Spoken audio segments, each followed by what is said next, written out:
The top business stories live from the Sky newsroom. Ryanair and easyJet cancel hundreds of flights due to a strike by French air traffic controllers. We'll be speaking to Ryanair's Michael O'Leary. Donald Trump achieves a vital victory as his $3.4 trillion fiscal package passes the House of Representatives. Plus, 500,000 guests not out. The social cricket arcade game, Sixes, is expanding into fielding.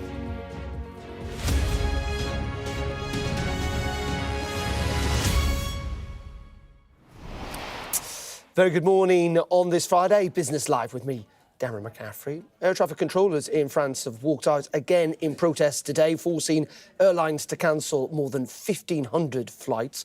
The strike, which began yesterday, has already seen Ryanair cancel more than 400 flights. That number expected to rise. And easyJet said it had cancelled 274 flights over the 2 days. We're expecting nearly 300,000 passengers to be affected. The controllers claim that they are worried about staff shortages and ageing equipment. But the chief executive of Ryanair, Michael O'Leary, is pretty furious, claiming that family summer holidays are being held to ransom. Delighted to say Michael O'Leary joins us live now from Ryanair's headquarters in Dublin. Michael, have you got an update just in terms of the impact on your passengers in regards to flights cancelled and the number of people who are or have been disrupted? Yeah, Darren, good morning. Between yesterday and today, we've had to cancel just over 400 flights. About 72,000 Ryanair passengers have their flights cancelled needlessly by this recreational striking by French air traffic control. And the point we've been making both to the UK government and also to the European Commission is if you protected overflights, you kept the airspace over France open, about 360 of those 400 flights cancellations would be able to operate yesterday and today. About 60,000 of the 70,000 passengers would not have their flights disrupted. We've previously addressed this issue with Heidi Alexander. We continue to call on Ursula von der Leyen. Why are you not protecting these overflights? Why is the single market for air travel being disrupted by a tiny number of French air traffic controllers? And all we get is a shrug of their shoulders and nothing we can do. We point out there is. The Spanish, the Italians and the Greeks use minimum service legislation to protect overflights. They cancel local domestic flights. The problem is that the French do exactly the opposite. They protect the local domestic French flights and cancel all the overflights. And this is manifestly unfair. And we are calling on Ursula von der Leyen, who preaches about competitiveness and reforming Europe. If you're not willing to fix or protect overflights, then quit. And let somebody more effective do the job. Do you think, though, when they talk about staff shortages, they talk about ageing equipment, and we know air traffic controllers are under pressure sometimes, and we've seen, look at what happened in the United States earlier on this year, and they're now looking at their air traffic control system and the pressures it's under. If there are concerns about safety, people have got the right to go out on strike, haven't they? They do have the right to go on strike. We accept that. What they don't have the right to do is to close the sky. That's a French government decision and a failure of the European Commission to protect the single market. Trains regularly go on strike, but you don't close the railway lines. You don't close the motorways. We don't allow the shipping lanes to be closed. Why do we allow the sky over France to be closed just because a tiny number of French air traffic controllers want to go on strike? But just on the principle basis of, do you accept that there may be concerns in air traffic control about a lack of staff, about staff being overworked, about the equipment being a bit out of date? Absolutely not. These are the most underworked, overprotected labour force in Europe. They have modern equipment. The thing is, they go on strike every year in June and July in France. These are air traffic controllers, simply because it's recreational. 2 years ago, they were complaining they went on strike for 53 days because of Macron's pension reforms, which didn't even apply to them. Last year, they were striking because, I think, in protest over some other Ukraine. This year, they can't think of what else to strike. So, lads, what can we strike over? Oh, yeah, we think we're understaffed and we think that we're using old equipment. Now, the equipment is new. And if they're understaffed, the way to deal with understaffing is not to walk off the job and go on strike. It's to hire more air traffic controllers. Okay. So this nonsense that they're overworked or using old equipment is just that nonsense. It's simply another excuse for these guys to go on recreational striking, but they're entitled to do that. What we're entitled to expect, though, is that Heidi Alexander, the Transport Secretary in the UK, Ursula von der Leyen, the President of the European Union, will take steps to keep the skies open. Cancel the local French flights if you want to have French strikes, that's fine. But you shouldn't be cancelling flights going from Germany to Spain or from the UK to Italy. Okay. That is manifestly unfair, and we don't need French air traffic controllers to operate those overflights. We just need Ursula von der Leyen to get up off her well-paid backside and do something. OK. Well, hopefully she'll be listening and your message get across, and indeed the Transport Secretary too. I just want to talk about a couple of other things, if I may, Michael. First of all, just in terms of baggage, because there'll still be people travelling with Ryanair this weekend, and you're changing the baggage allowance.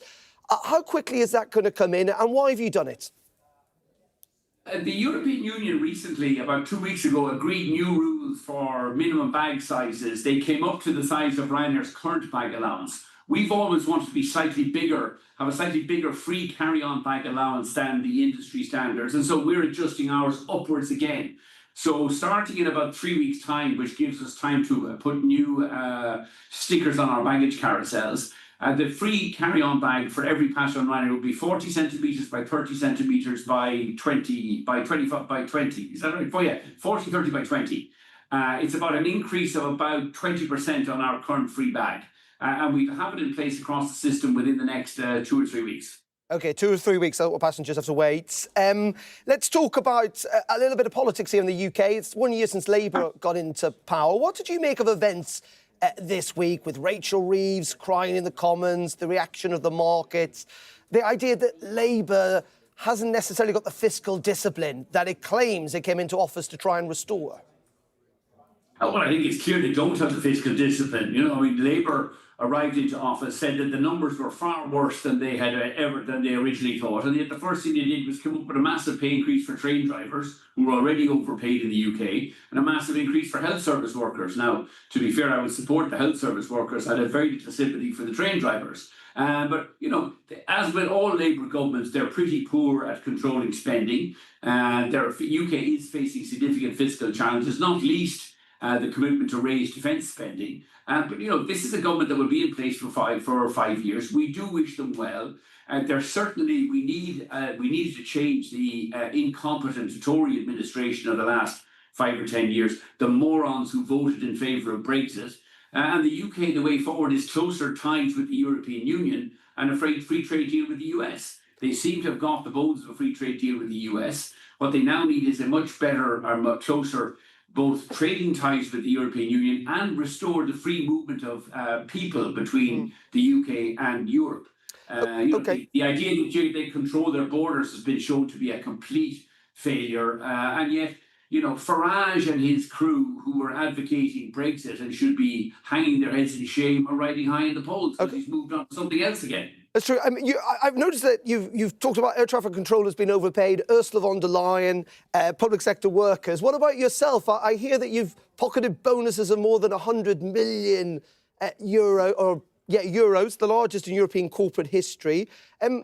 Frankly, are you worth it, Mr. O'Leary? Absolutely. I'm one of the most underpaid chief executives in Europe. If I double the share price of Ryanair, in 2028, I will get to buy share options that could be worth about 100 million.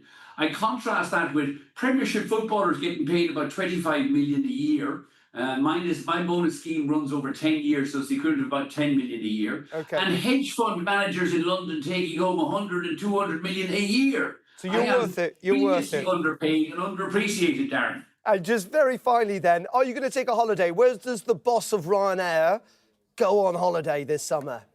And the boss of Ryanair stays at home here in Ireland because we're busy during the busy summer season trying to make sure all these flights run on time despite the French air traffic controllers. And then hopefully I can persuade Mrs. O'Leary to go down for a weekend in the sun in Portugal later on in September, October when the children go back to school. OK. Never dull, always interesting, and we appreciate your time. Michael O'Leary there. Thanks, Darren. Good to talk to the you. head of Ryanair. Thank you. And don't forget, you can get more on that story and the impact it's going to have on passengers all you need to do is scan the QR code on the screen right now. That'll take you to the Money blog. You'll get details about how the different airlines are affected, the impact it's having on passengers. As we heard there from Michael Lilly, more than 30,000 Ryanair passengers going to be affected, easyJet as well. As I say, go on to that Money blog, scan the QR code for all the details.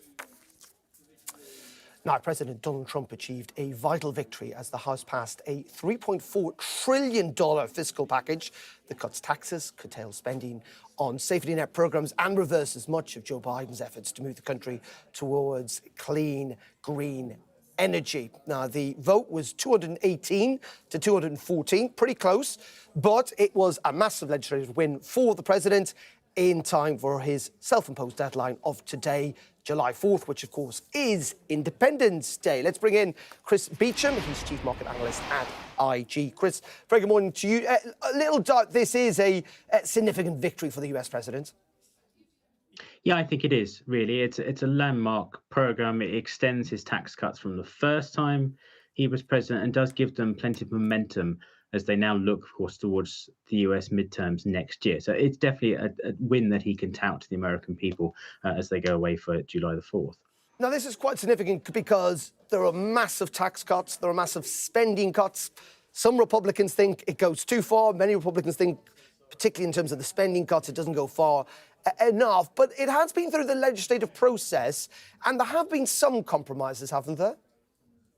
Yes, they'd reduced some of the spending cuts were certainly clawed back. It, as you say, it does not go as far as a lot of Republicans would like, but Trump is painfully aware that if you cut too much too far, that really does impact your poll ratings, and he's acutely aware that there are a lot of people facing re-election next year. As ever, the legislative process in the US around these things is messy, but the fact he has been able to get it through, I think, is quite the achievement for a president that has had a rocky few months, really, and it does give him plenty of momentum for the next few months, certainly. But the concern remains, doesn't it, among many, not just inside the Republican Party, that this is going to massively increase the US debt and whether the United States, even though it's the world's largest economy, can sustain that. Yes. Now, Trump would tell you that the increase in growth and then the tax receipts from a growing US economy will pay for a lot of the cost of this bill. But yes, the trajectory of the US debt is unsustainable. Now, markets haven't seemed to care about this for a long time, but there will come a point, we don't know when, but there will likely come a point where markets will care.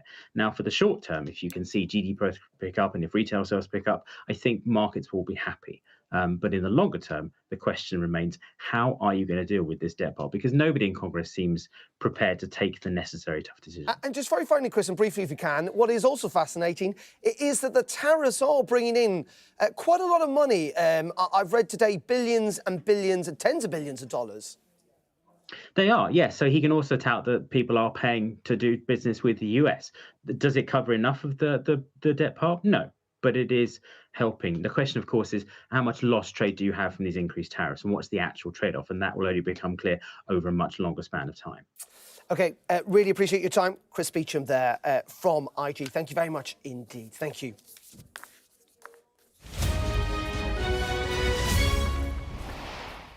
OK, but let's look at how the markets are reacting this morning. We can speak to Rebecca McLean, who is Investment Director at Aberdeen. A very good morning to you, Rebecca. And what's been the market reaction to that big, beautiful bill and it passing the US legislative process?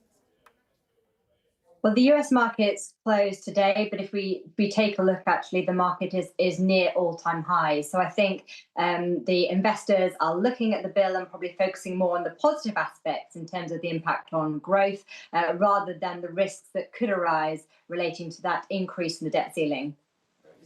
And what's fascinating here, Rebecca, is that, we've talked about the US president and we've talked a lot the last 6 months about the pressure the US economy is under. And actually, you look at the jobs figures yesterday, the US, despite all the turmoil, is proving to be quite resilient. Inflation's not ticking up as high as some people had expected.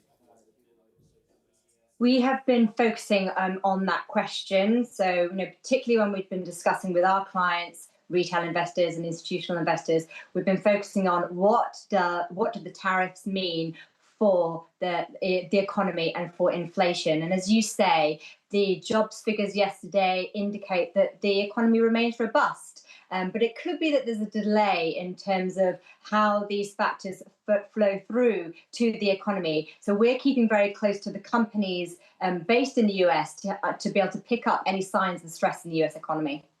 And that's in contrast, isn't it, in many ways to what's happening here in the UK. I mean, there's continued concerns, and we saw that politically play out this week, haven't we, Rebecca? But you also look at the fact that IPO fundraising here in London has fallen to a 30-year low. We heard from AstraZeneca earlier in the week talking about how they may want to relist in New York rather than here at home in London. Again, a reminder that there's a lot of difficulties domestically here in the UK. Yeah, the UK stock market has had a challenging few years. And if you look at the valuation of the UK market, it's on a material discount to the US market, which is trading towards sort of over 20 times price to earnings ratio. So, the UK market is undervalued, it is unloved, and it's unhelpful when companies consider relisting out of the UK and sort of moving their listing to the US. I think this is a focus on the government. They're looking at ways to be able to stimulate the economy, and one way is to have a healthy capital markets in the UK. OK, we really appreciate your time, Rebecca, as always. Thank you very much indeed. Thank you. OK, you're watching Business Live here on Sky News. Coming up next, we're going to be speaking to the co-founder of Sixers, as more people flock to the arcade game than actually play cricket here in the UK. That's up next.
Turkey is burying its dead.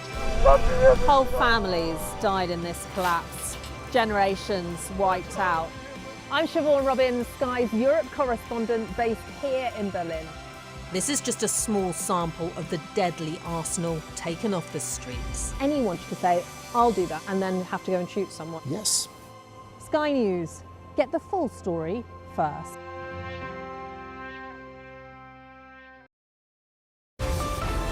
Staying connected is vital for business. Sky Business sponsors this report.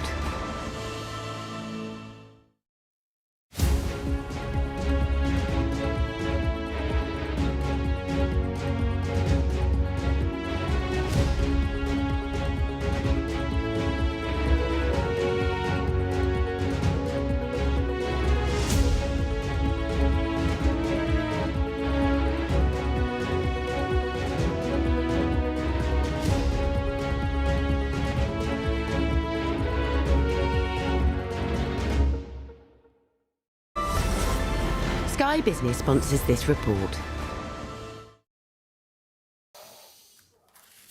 Welcome back to Business Live. Now, the second England versus India Test match is underway at Edgbaston, with the captain of the tourists scoring a double century against the host yesterday. But while cricket experiences a surge in popularity, the tech arcade version of the game Sixes now boasts more customers nationally than actually participate in the real game. Well, delighted to say we can speak to the co-founder of Sixes, that's Andy War, who this week is announcing a fielding expansion to the popular batting game, and joins me now.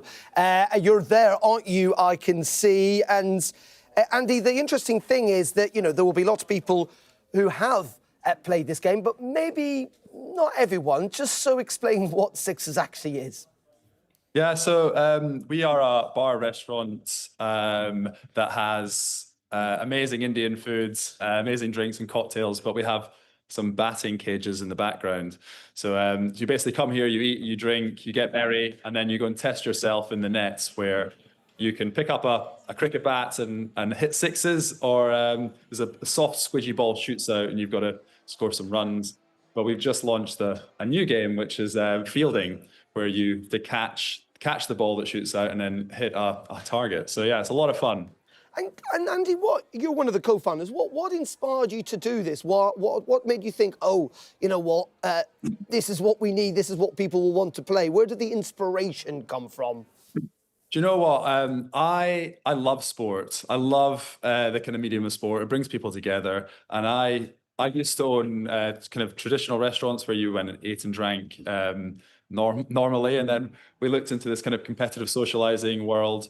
And we discovered this this kind of batting cage, and we just loved the thrill of the ball. Standing there for the first time, the thrill of the ball about to shoot out is exhilarating. And we just thought, imagine having 4 or 5 beers, playing this, put some music on, have a party. Yeah, and the thing is, as you say, it's proven to be incredibly popular, more popular in many ways than the game itself. And that's the fascinating thing about cricket. I mean, cricket, you know, is our summer sport, but it has struggled, you know, over the decades. It's had to change quite a lot to come up with new formats to keep people engaged, hasn't it? And in many ways, actually, what you guys are doing is a kind of variation on that too. Yeah, I think the way that we consume kind of sport has changed over the last few years, and as our attention spans have shortened, so have the sports that we know and love. You just look at like the Ballers League and football, rugby sevens, paddle is booming, and it's going to simplify the game of tennis, and T20 cricket is exploding in popularity, and it's a really fun, exhilarating game to watch. You don't have to sit there for 5 days, which people still love that, and I still kind of enjoy a test match. But I know when I take my kids, they want to go. They've got 3 hours, so we go and watch that. There's some flamethrowers, some cheerleaders, and it's a really fun experience. So I was going to say we're on the tailgate of that. We're following that popularity of cricket and this kind of shortened format, and we've distilled it even further into this game of sixes, where it's about batting and throwing. You got instant dopamine hits, and the competition, you get winners and losers, and it's a lot of fun. And the interesting thing is, we spend a lot of time in this programme talking about the high streets and how healthy it is, and shops struggling, and restaurants too. And in many ways, you could argue where you guys are is probably going to be more the future of the high street, because you're often in town centres, city centres, aren't you? And it's a sign of how things are changing from just having lots and lots of shops, and maybe coffee shops, to experiences, if you like. Yeah, so again, the consumer's changed recently. We want experience. We want to go out and do things together. We don't need more things in our houses. We don't need more stuff. We want experience, and this is what we kind of offer. You can come. We like high density areas where there's lots of corporates can come in, and they can do team building exercises to kind of groups like me and my friends will come in on a Friday night, and we can kind of celebrate and talk about the old times together whilst doing something. It doesn't necessarily just involve alcohol, because alcohol, the demand of people drinking is reducing. People want to do stuff. So I think that the high street is definitely kind of looking at what is next and how people like us kind of fit into that. Because retail's a difficult area right now. Yeah, I can imagine it is, and you must be feeling some of the pressure from those tax increases and the rather stagnant economy. Yeah, don't get me wrong. Hospitality is still a difficult business, but it's definitely a lot more engaging when you've got something to kind of play and do in the background. So yeah, not only do we do corporates, but we have kids parties at the weekend. So kids come in from 10 a.m. and they're having a great time there, and then that moves into the stag do's in the evenings, and yeah, we hit a lot of different kind of customers. Okay, and just very finally, Andy, you know, it's based obviously on cricket. Have we had any famous cricketers play it, and are they any good at it? Yeah, we've had quite a lot of cricketers in. So Ben Stokes, Stuart Broad, Joss Butler was in here a few weeks ago. I mean, there's we've actually got a list of them. When you come in the front door, you can see who's scored what, and you can test yourself against the best there is and the best there was. Given the fact you founded it, you must be damn good at this game. So yeah, as a Scotsman, I wasn't really introduced to the game of cricket. I didn't really have that opportunity. So I'm from the far north of Scotland, and now I've got to play a lot of sixes. I'm actually playing my second game of cricket ever next week. And okay, wow. What we want to do is we want more people to play cricket. We want to get introduced this game to them, and hopefully love it. Well, good luck with it all, Andy. Really appreciate your time there from Sixes. Thank you very much. Thank you. Okay, that is it from me for the moment. We're back, of course, at 4:30 this afternoon for Business Live. Join me then if you can. Up next, the rest of the news at midday. See you later. Bye-bye.